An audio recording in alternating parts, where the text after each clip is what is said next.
skal vi ta for oss dislocates, som en veldig fin øvelse for å strekke på brystet, og særlig pectoralis minor.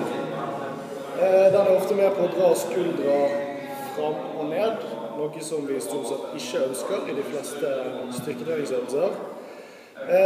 Dislocates gjøres dessverre ofte feil ved å ta ut for mye bevegelse i korsryggen.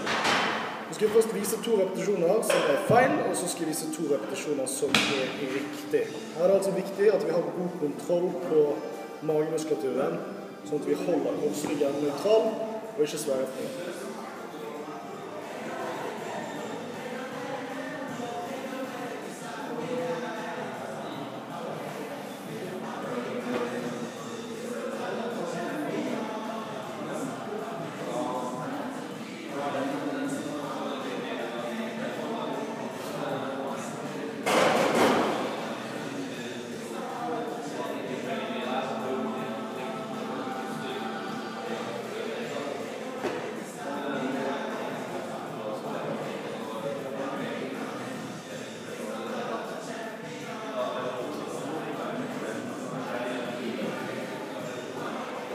Til at jeg løfter skulderbladet, det er fordi pectoralis minor er med på å deprimere skulderbladet.